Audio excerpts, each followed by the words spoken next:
เป็นสาธุการถวายสักการะนมัสการองค์พระครูบาด้วยกัน3 ครั้ง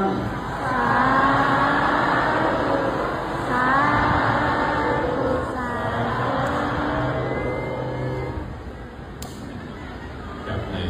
โอกาสต่อจากนี้ขอประทานกับรัตนาพ่อแม่ครูบาอาจารย์พ่อครูบาบุญชุ่มได้เมตตา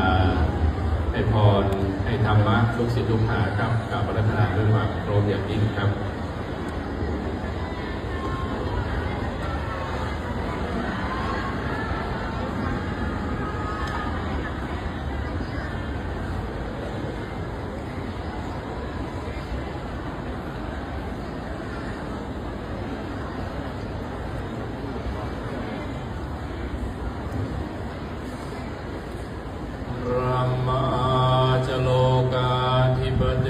สัมปติกัตถังชริอันทิวรังอายาจทา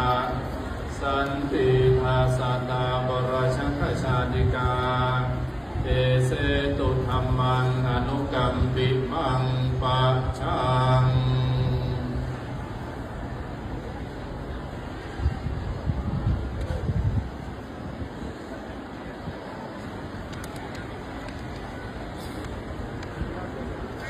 นะโมตัสสะภะคะวะโตอะระหะโตสัมมาสัมพุทธัสสะนะโมตัสสะภะคะวะโตอะระหะโตสัมมาสัมพุทธัสสะนะโมตัสสะภะคะวะโตอะระหะโตสัมมาสัมพุทธัสสะอาหารเป็นว่าข้าววันตามีก็นอบไว้พระดอกเป็นเสาบ้านนั้นอรหัมเกิดเป็นล้านตาได้ทั้งการปัดเปลี่ยนสียังกิริสาหิไว้หาปากขาดสิ่งยังนอสัมมาสัมพุทธะโดยโยมได้สัมโยชน์ได้ยานแต่หนุ่มบ่อยไม่หยองโพธิคำยังนอวิจาจารณะสัมปันนอโดยหูแจ้งยังวิจาสามวิจาแปด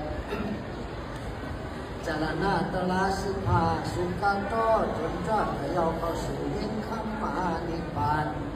โลกาวิจูตุโนเจนโลกาสามปากเหี่ยวนออนุตตโลเป็นจนจอดจนแม่ปุริสาตังมาสารทีจนสั่งสอนยังสัพพุริสาตังเสกเป็นนายสารทีวิญญาณขนาดยังมากปฏิตามนันยาวสัจจานิว่ามนุสานัง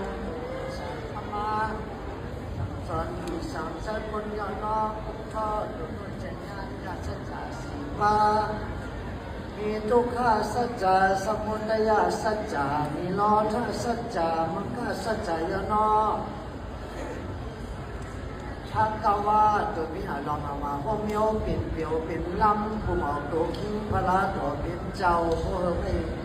ญาติเป็นนางเทวาเปียมาปีสังสกุลพร้อมกันทุกต่อมเอาข้อเสียงดินท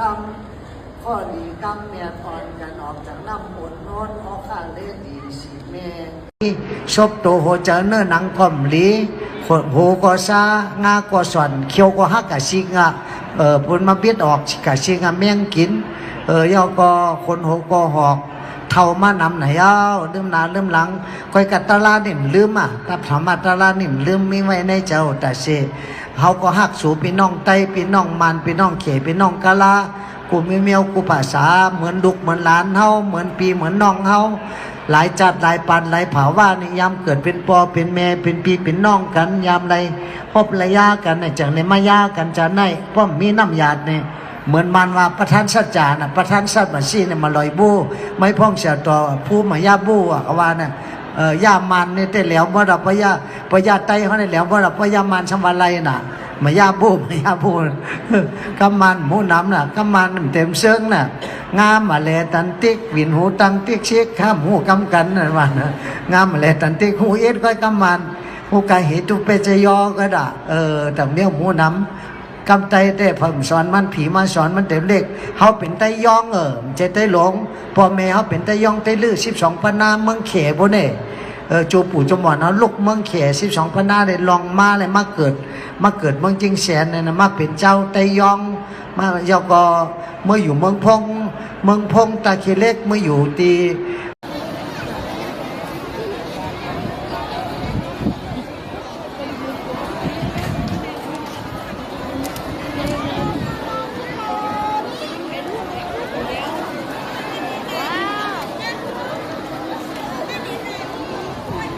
มาหันเงินกัน